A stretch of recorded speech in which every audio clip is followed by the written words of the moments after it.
Shalom. Before I begin, I'd like to give all praises, honor, and glory to Yahweh Bahashem, Yahweh Shai Bahashem, Rachak Wadash. I'd like to say double honors to my teachers, the men that taught me this truth, the head apostles and elders of Great Millstone, that rule well and that teach well, and also shalom and salutations to you fellow brethren and fellow laborers that are laboring in this work as well. So I'm back once again through the spirit and power of Yahweh Bahashem Yahweh Shai. And this lesson that I'm going to be getting into is going to be based upon discernment, because discernment is an important attribute to possess, and without it, you're basically lost. You see, and basically that word discernment can be interchanged for matter of fact, let's go into the word Salakia. Discretion, it can be interchanged for discretion. But let's get the definition of that word discernment. This is the word discernment in the regular Google definition, and it reads the ability to judge well. Let's see if it gives us more. But let's take a look at some of these similar words. It says judgment, taste, discrimination, refinement, cultivation, sensitivity, subtlety, insight, perception, intelligence, sharpness, awareness, man, wisdom. It says wisdom, shroudness. You see? So all these words can be interchanged for that word discernment. And as I mentioned, that discernment is a key attribute for you to possess, man. Because that's going to actually keep you from these different wayward doctrines, these false teachings, because with that attribute of discernment, you're able to discern, or you have the intelligence, or you have the ability to taste what's good and what's not, man.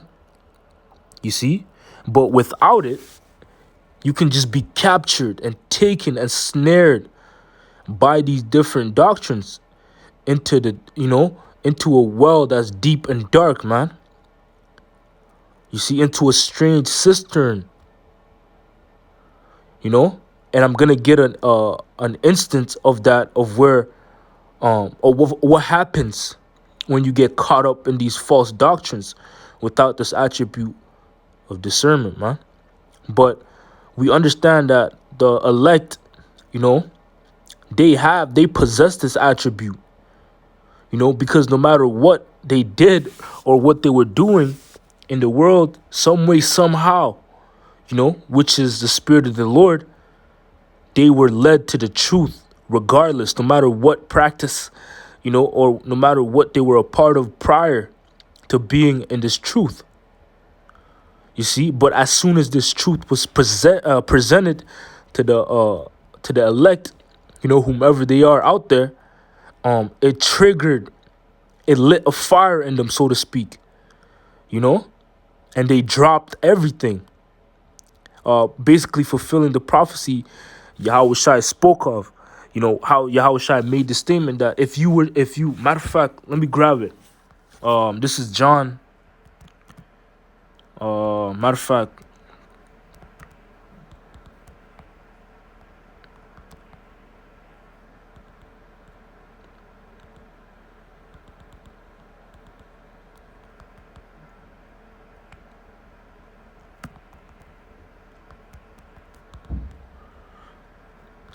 this is the book of St. John, chapter 4,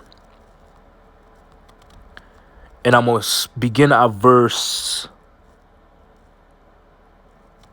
7. And it reads, there came forth a woman of Samaria to draw water. Yahushua saith unto her, give me to drink. For his disciples were gone away unto the city to buy meat.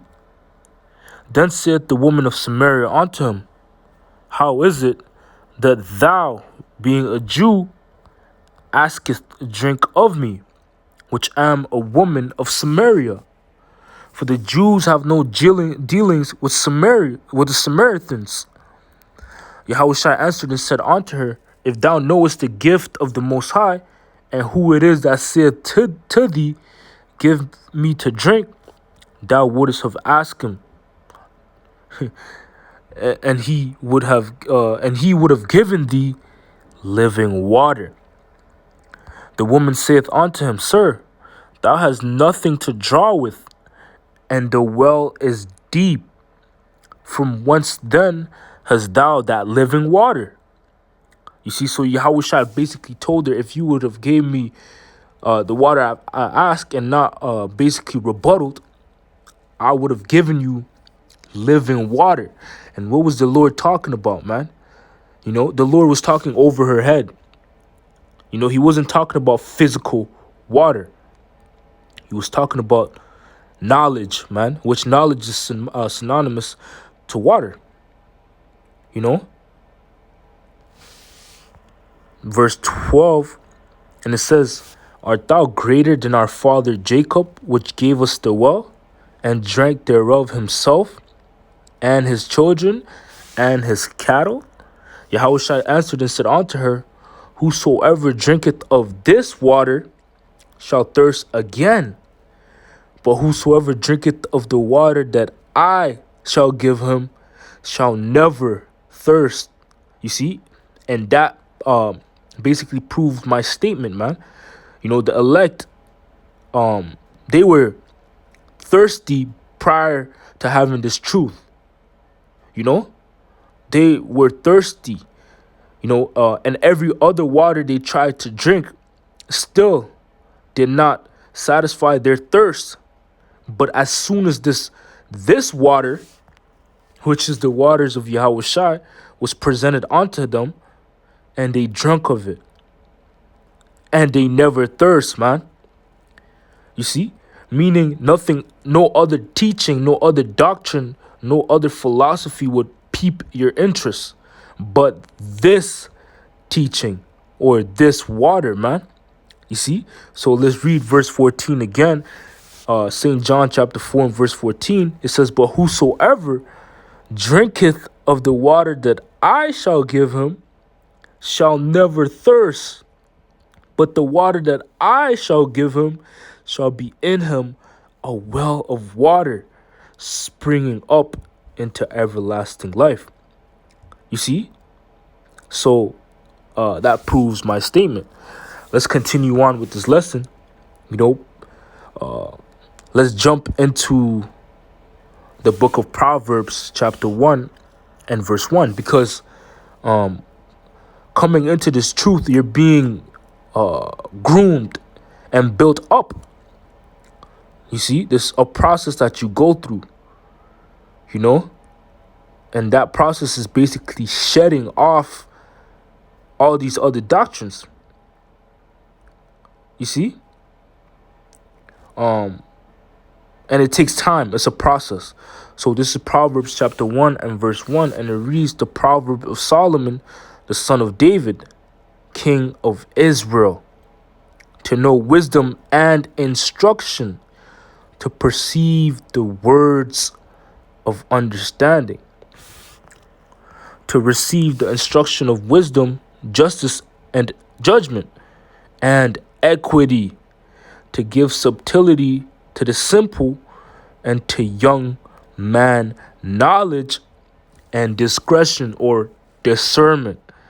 You see? So these are the different qualities that you begin to possess when you come into this truth. Once you drink this water, you know, you become subtle. You receive wisdom, justice, and equity. You know how to judge situations, discernment, which really is just an add-on to what you had prior, man. You see? Because once again, as I mentioned, the elect, they possess this attribute from time, and that's what actually got them to the truth, to the, to where they are now, because nothing else satisfied their thirst, so to speak, and they kept searching and searching until they found this water, this well, this cistern, which is the cistern of Yahweh Shai. But without this quality or this attribute, discretion, it could lead to your death, man, to your destruction. And I'm going to prove that in this lesson. But before I get into it, let me get this in the book of Ecclesiasticus, chapter 36 and verse 18. Basically, it's expounding more on that attribute, discernment. Ecclesiasticus 36 and verse 18, and it says, "The belly devoureth all meats, yet one meat is better than another." You see, so this is basically going into your stomach. You see how that your stomach or your mouth, they can eat different meats, but some meats are better than other. You're able to discern between what meat is good and what is not, what's well cooked and what's undercooked. You see? But there's also a spiritual aspect to that, which is just spiritual belly. You see?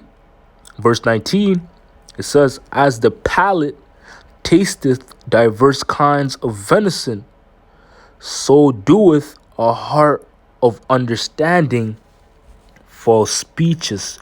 You see, so the discernment of or discerning of what's good and what's not is basically being paralleled with eating. So let's read this again, verse 19. "As the palate tasteth diverse kinds of venison, so doeth a heart of understanding false speeches." And this proves my statement, backing up how that the elect had the attribute of discernment before, they were even in the truth, because you needed that attribute to even find the truth, to be guided to the truth, because whatever you were into, whether that was Christianity, you knew it deep down, even if you didn't understand, you knew deep down that wasn't it, because it didn't satisfy you. That was basically a form of discretion. But as soon as the truth was presented to you, that attribute basically expounded. So let's jump here to the book of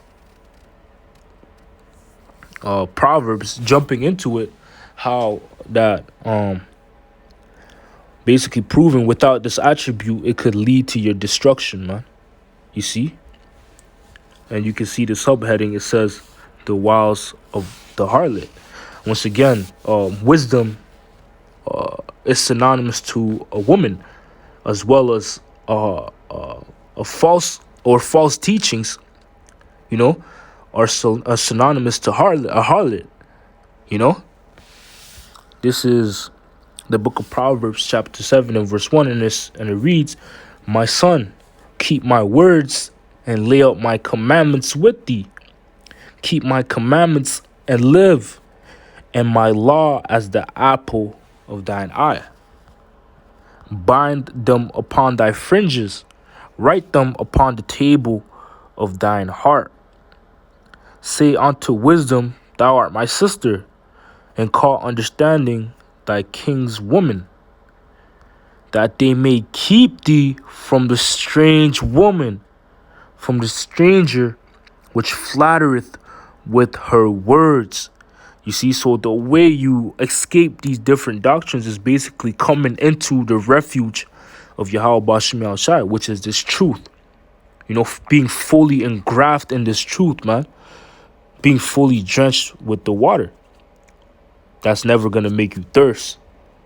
That's how you're going to escape this strange woman, the one that flattereth with her words. Because you have these different false teachings that sound sweet to the ear, man.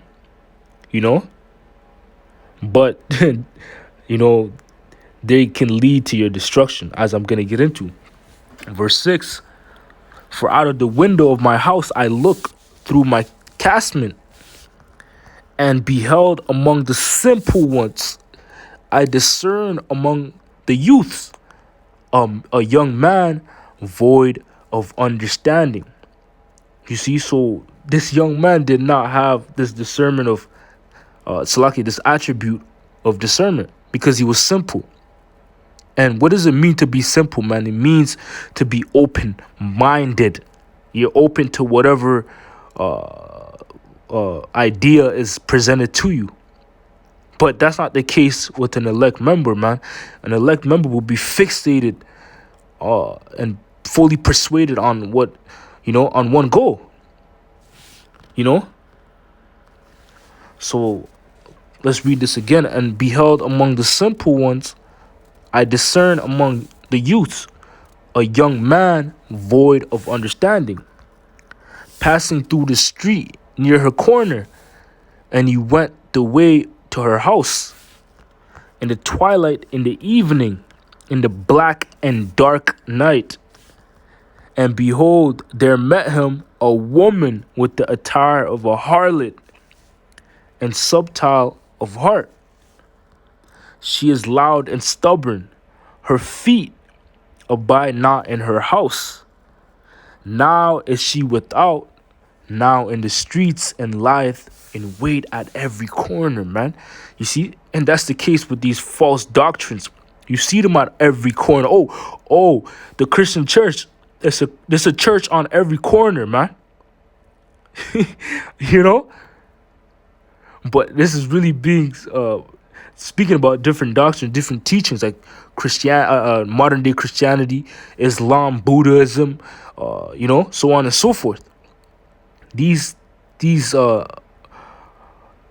harlots are at every corner, man. You see? And if you don't have that attribute of discernment, you won't escape them. Verse 13, so she caught him and kissed him, and with an impudent face said unto him, I have peace offerings with me. This day have I paid my vows. You see? So that sweetness, it sounds sweet to your ear, if you don't have discernment. Therefore came I forth to meet thee, diligently to seek thy face. I have found thee. I have decked my bed with coverings of tapestry, with carved works, with fine linen of Egypt. I have perfumed my bed with myrrh, aloes, and cinnamon.